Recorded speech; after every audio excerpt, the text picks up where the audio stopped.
शहर से कोसों दूर सुनसान इलाके में एक खौफनाक हवेली खड़ी थी। गांव वालों के बीच इस हवेली की डरावनी दास्तां मशहूर थी। कहते थे कि रात के सन्नाटे में इस हवेली से अजीब सी चीखें पुकारें सुनाई देती हैं।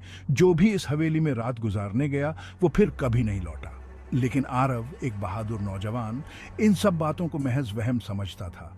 रहस्यों को सुलझाने का जुनून था उसमें। एक दिन इसी जुनून ने उसे एक बड़ा कदम उठाने को मजबूर किया। उसने फैसला किया कि वो खुद उस हवेली का दरवाजा खटखटाएगा और सच्चाई का पता लगाएगा।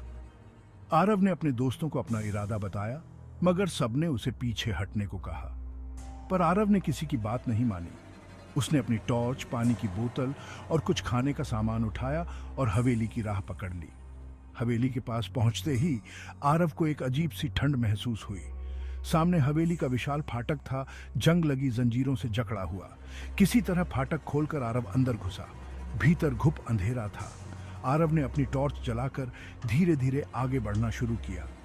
शुरुआत में तो सब ठीक ठाक लग रहा था, मगर हवेली के भीतरी हिस्से में पहुंचते ही उसे अजीबोगरीब आवाजें सुनाई देने लगीं।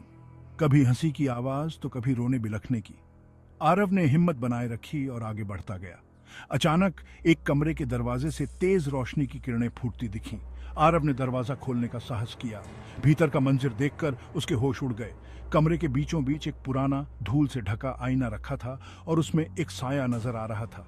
आरव ने आईने के करीब जाकर गौर से देखा तो उसे लगा कि वो साया उसका नहीं, वो कोई और था जो आरव को घूर कर देख रहा था। अचानक आईने से एक दमदार आवाज गूंजी, तुम्हें यहां नहीं आना चाहिए था। आरव बुरी तरह डर गया और पीछे हटने लगा, लेकिन दरवाजा बंद हो चुका था।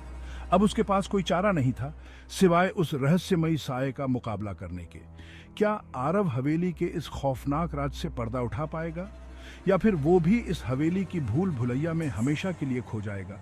जानने के लिए हमारा चैनल सब्सक्राइब करें और कमेंट में बताएं कि आप आरव की जगह होते तो क्या करते।